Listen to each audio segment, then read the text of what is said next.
রাসূল সাল্লাল্লাহু আলাইহি সাল্লাম বলেছেন, বাল্লিগু আন্নী ওয়ালা আয়া, আমার একটি কথা জানা থাকলে অন্যকে বলো, এটা আমার কথা হতে হবে। তোমরা জনগণের সামনে যেটা বলবা সেটা আমার হতে হবে।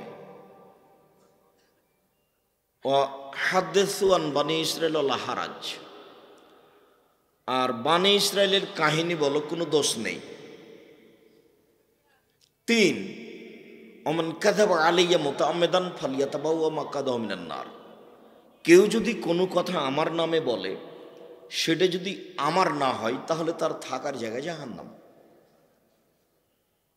তাহলে যারা দিন প্রচার করছে, হানাফি, শাফি, মালিকি, হাম্বলি, শিয়া, সুন্নি, আহলে হাদিস বলে কোনো কথা নয়, যারা দিন প্রচার করছেন তার মুখের কথা যদি রাসূলের না হয় তাহলে তার থাকার জায়গা জাহান্নাম। এ কথা রাসূল সাল্লাল্লাহু আলাইহি সাল্লাম বলেন, হাদিস বুখারী মুসলিম। আব্দুল্লাহ ইবনে আমর বলেন, রাসূল সাল্লাল্লাহু আলাইহি সাল্লাম বলেছেন, প্রথম বাক্য বাল্লিগু আন্নী ওয়ালা আয়া, আমার একটা কথা জানা থাকলে অন্যকে বলো। কি একটা কথা আপনার জানা আছে? যেমন খেলে ডান হাতে খেতে হবে, এইটা আপনার জানা আছে।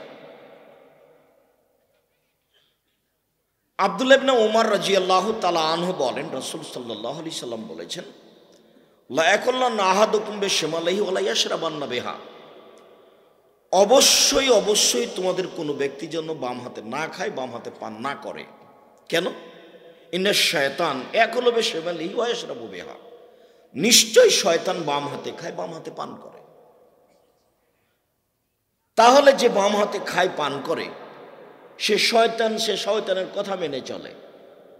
আল্লাহ এক জায়গাতে, শয়তান এক জায়গাতে বলছেন, কোরআন মাজিদে উল্লেখ রয়েছে, আল্লাহ তাআলা বলছেন শয়তানের কথা, যে শয়তান বলছে যে মানুষ যারা আপনার ইবাদত করে, এই ইবাদত থেকে আমি তাদের জন্য কিছু আমার জন্য করে নিব। তার মানে মানুষকে আমার জন্য ইবাদত করতেই হবে, আমি এমন কৌশলে ফেলে দেব যাতে করে আমার কথা মেনে চলবে, তখন তার ইবাদত আমার জন্য হয়ে যাবে। আপনি আমাকে বললেন যে সবাই সিজদা করলো আদমকে, তুমি করলে না কোনো ইবলিস? তা আমি বললাম যে ওকে মাটি দিয়ে সৃষ্টি করেছেন আর আমাকে আগুন দিয়ে সৃষ্টি করেছেন, আমি ওকে মেনে নিতে পারি না। তখন আল্লাহ বললেন, তাহলে তুমি চলে যাও, আমার দয়ার মধ্যে তুমি থাকতে পাবা না।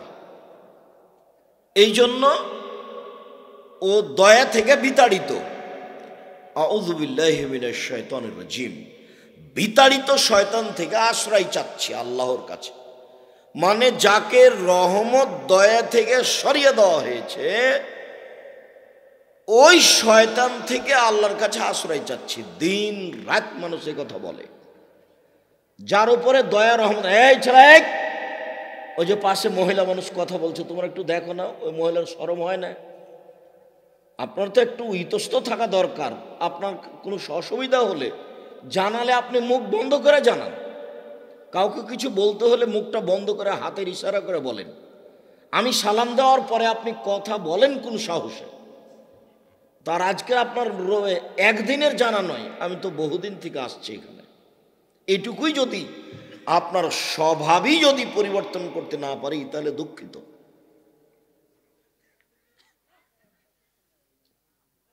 যদিও আমাদের আলোচনা জনগণের কাছে অনেক উপকারে আসে বলে আমাদের অনুমান। ঢাকা ডোমেস্টিক দেশীয় বিমানবন্দরে বসে আছি, তো একটা লোক চট্টগ্রামে সালাম দিয়ে একবারে প্রথম কথা একটু নরম করে বললে হয় না? বক্তব্য একটু নরম করে দিলে হয় না? তা আমি বললাম যে নরম করে দিলে হয় না, এই জন্যই তো শক্ত করে বলি। তখন বলছে যে না, নরম করে বললেও হবে। আপনি একটু রাগ করেই বলছেন কথাটা। তা আমি বললাম যে আপনার গতিতে আমি আপনাকে একটা কথা বলি, এখন এই দেশীয় বিমানবন্দরে যারা আছে জরিপ করা হোক, এ দেশে যারা বক্তব্য দেয়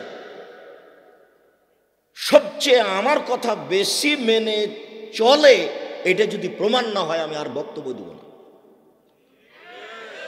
তখন বলছে যে হ্যাঁ এ কথা ঠিক, আমিও তার মধ্যে। যারা আপনার কথাকে মূল্যায়ন করে আমিও তার মধ্যে। ঢাকা আন্তর্জাতিক বিমানবন্দরে একদিন ঢুকতেই ওই বোরিং পাসটা নিয়ে ভিতরে গিয়ে বসেছি, তো বসেইনি, বসবো এমন অবস্থাতেই একটা মহিলা, মেয়ে মানুষ, কম বয়সের, দাঁড়িয়ে বলছে যে আসসালামু আলাইকুম, আপনাকে আমি আমার জীবনের চেয়ে বেশি ভালোবাসি। অবাক কথা, কেন? বলছে আমি খুব অত্যাধুনিক মেয়ে ছিলাম, আপনার বক্তব্যে আমার পরিবর্তন ঘটেছে। জাযাকাল্লাহ খায়ের। বাড়ি কোথায়? বাড়ি ভোলা। যাবা কোথায়? বরিশাল ভোলা। যাবা কোথায়? যশোর যাব। তা বললাম যে এত শক্ত কথা তুমি শুনতে পারো? তখন আমাকে বলছে শক্ত নয়, সত্য কথা।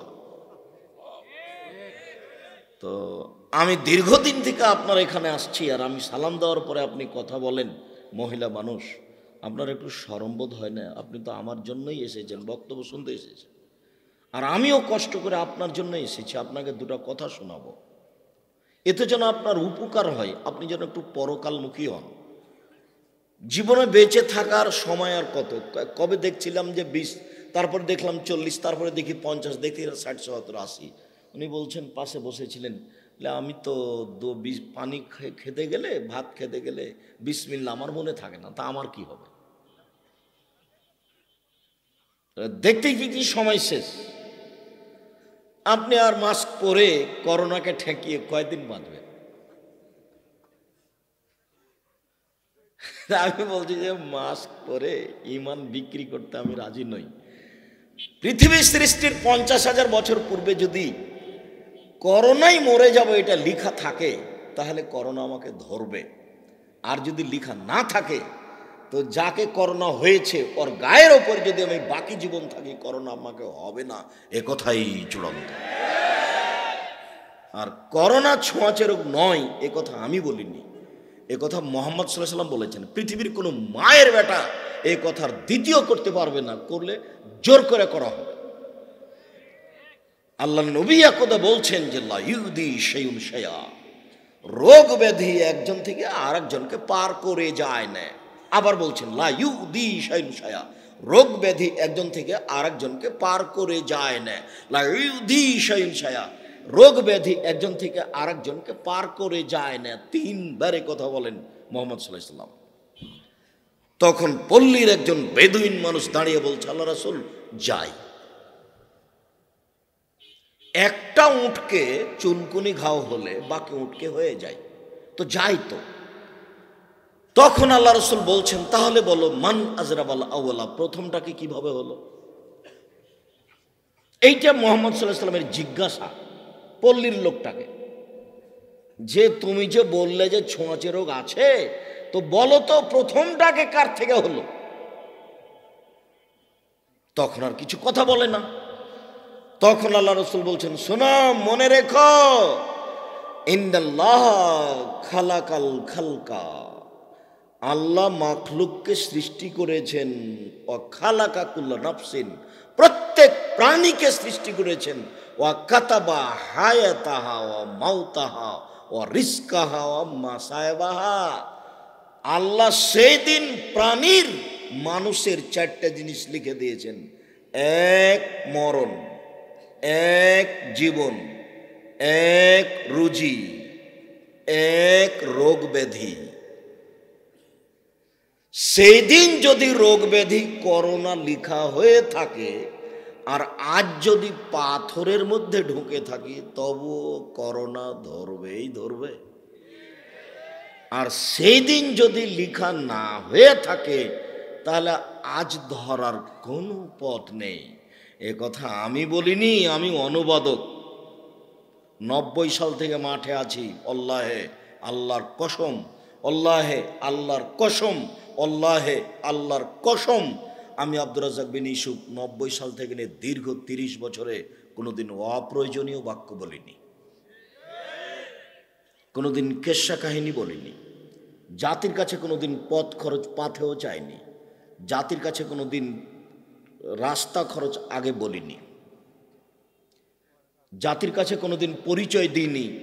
কেউ যদি বলে যে আমার নামটা কি লিখবো বিজ্ঞাপন পোস্টারে, তাহলে বলেছি আমার নাম আব্দুর রাজ্জাক আর আমার বাপের নাম ইউসুফ, বাপ বেটা মিলে আব্দুর রাজ্জাক বিন ইউসুফ। কেউ যদি প্রমাণ করে দিতে পারে খুলনা বাঘেরহাটে যে আব্দুর রাজ্জাক সাহেব একদিন বলেছিলেন, হ্যাঁ আব্দুর রাজ্জাক এ ডবল কামেল ফার্স্ট ক্লাস এই মহাদেশ কি কি, তাহলে আমি আর বক্তব্য দিব না। বলেন কেউ যদি প্রমাণ করে দিতে পারে যে আব্দুর রাজ্জাক সাহেব একদিন তার নাম পরিচয় দিয়েছিলেন, আমি আড়াইশ থেকে সালাম আসসালামু আলাইকুম গেলাম, প্রমাণ থাকলে আমি কথা বলবো না।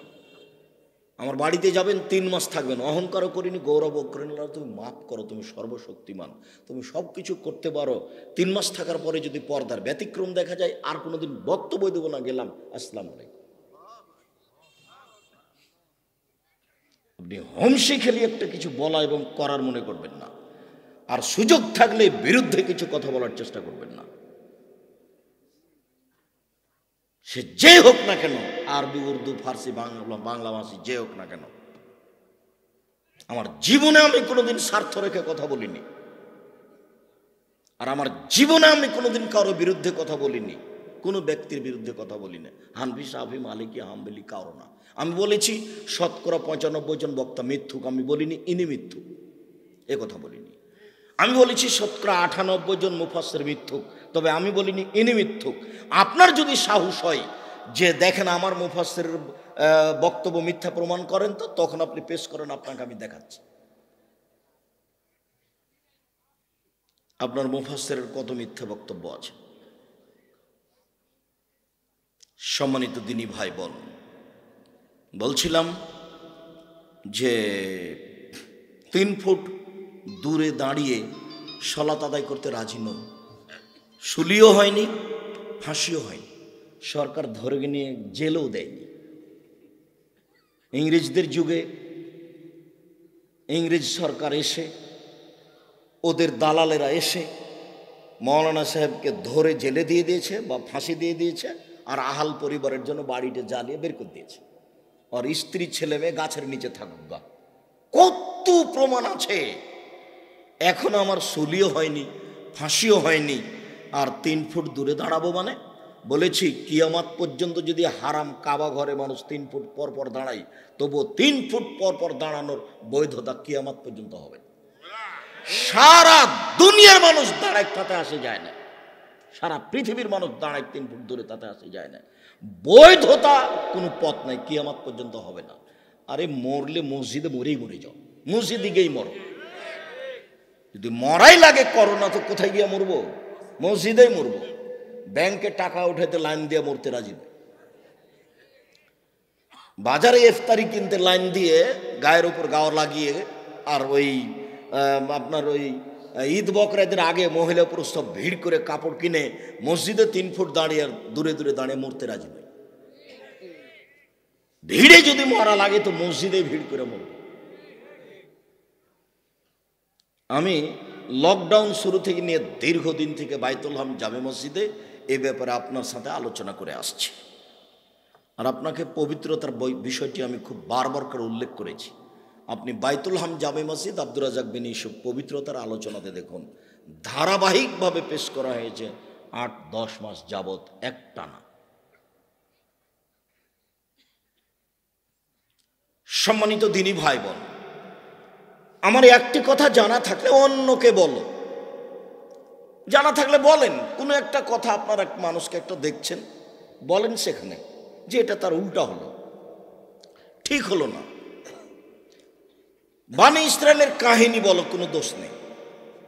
বানি ইসরায়েলের কাহিনী মানে যেমন ইশতারা রাজুলুন মিরাজুলুন আকারান, একটা লোক একটা লোকের কাছে জমি কিনে নিয়েছে। ফাওয়াজাদা ফিআকারিহাল জাররা, জমি কিনে নিয়ে চাষ করতে গিয়ে দেখে জমিতে স্বর্ণের পাতিল, পাতিলে স্বর্ণ, তখন জমি ক্রেতা স্বর্ণের পাতিল বিক্রেতার কাছে নিয়ে গিয়ে বলছে, খুশ যাহাব মিন্নি ইস্তারে তো মিনকাল আর তো আমার তো মিনকাল যাহাব। ভাই আপনি স্বর্ণের পাতিল নেন, আপনার কাছে আমি জমি কিনে নিয়েছি, আমি তো স্বর্ণের পাতিল কিনিনি। তখন জমি বিক্রেতা বলছে, বেতুল আরজামা ফিয়া, জমিও বিক্রি করেছি, জমির ভিতরে যা কিছু ছিল সবই বিক্রি করেছি, আমি স্বর্ণের পাতিল নিব না। ঈমান। আপনি তো ব্যবসায়ী, বাগেরহাট শহরে ব্যবসা করেন বা পাশে করেন, কেউ যদি ভুলে 200 টাকার জায়গাতে 500 টাকা দিয়ে দেয়, তো আপনি দেখে শুনে চুপ থেকে যাবেন, যাক যাক যাক যাক, 2 টাকার কারণে ঈমান বিক্রি হয়ে যায়। আর আপনার কথা বলছি, আপনাকে বলছি, আপনার মালিক যদি আপনাকে 500 টাকা দিয়ে বাজার পাঠায়, তা আপনি দেখবেন যে আপনি 50 টাকার নাস্তার ভাউচার দিয়েছেন, নাস্তার ভাউচার দিয়েছেন আপনি 500 টাকা, আপনার কাছে 10-এর পয়সা দিয়ে কী হবে? আমি যে বলি, আমার একটা মনের বড় সাহস এটাই, আমার কাছে কোনো টাকা পয়সা নেই, আমি একটা নিঃস্ব ফকির মানুষ, আমি কিছুই করতে পারবো না, না আমার সাংগঠনিক ক্ষমতা আছে, না আমার কোনো দলীয় ক্ষমতা আছে, না আমার কোনো বংশীয় ক্ষমতা আছে, না আমার কোনো আর্থিক ক্ষমতা আছে। আমি হচ্ছে রাজশাহী চাঁপাইনবাবগঞ্জের ভাষায় কচুর পাতার পানি, কচুর পাতার উপরে যে পানি থাকে সে পানি খালি টলমল টলমল করে পড়লো কি পড়লো, পড়লো কি পড়লো। আমি নিজের অবস্থা এরকম মনে করি, কিন্তু আমার দ্বারা 10-এর পয়সার ক্ষতি হচ্ছে এটা আমি বিশ্বাস করি না।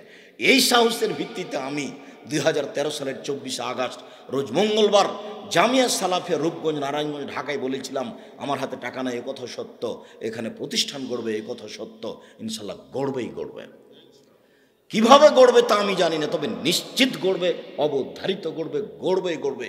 এ দেশের সবচেয়ে বিশাল ভূখণ্ড নিয়ে প্রতিষ্ঠান জামিয়া সালাফিয়া রূপগঞ্জ নারায়ণগঞ্জ ঢাকা।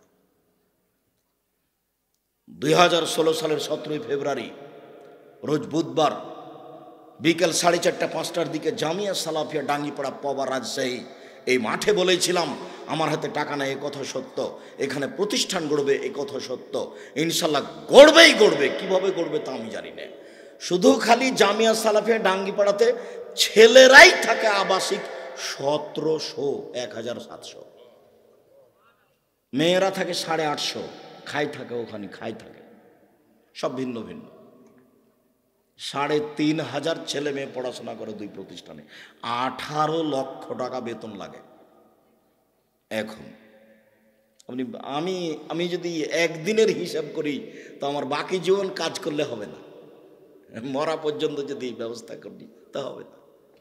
কিভাবে হচ্ছে সেটা আমি বুঝতেও পারি না। 550 শতক জমি কিনবো এবার ইনশাআল্লাহ রূপগঞ্জ নারায়ণগঞ্জ জামিয়া সালাফিয়ার বাকি অংশ সামনে বৃদ্ধি করার জন্য। হবে ইনশাআল্লাহ, হবেই ইনশাআল্লাহ হবে। আর খুলনার বিষয়টি ভাবছি, বরিশালের বিষয়টি আলহামদুলিল্লাহ হয়ে যাওয়ার মধ্যেই,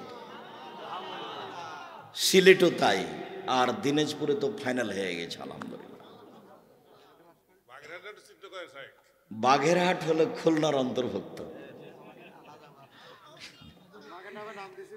সম্মানিত দিনী ভাই বোন, আমি কোথা থেকে কথা আসলো যে আপনাকে যদি 500 টাকা দিয়ে বাজারে পাঠাই, তো আপনার ওখানে একটা ভাউচার থাকে যে আমি খাওয়া খরচ, চা বিস্কুট খেয়েছি তার এই খরচ আছে, তো একদিন বাজারে গেলেন তাই নাস্তা খরচ দেখাতে হবে, 10-এর পয়সার কোনোই দাম নাই।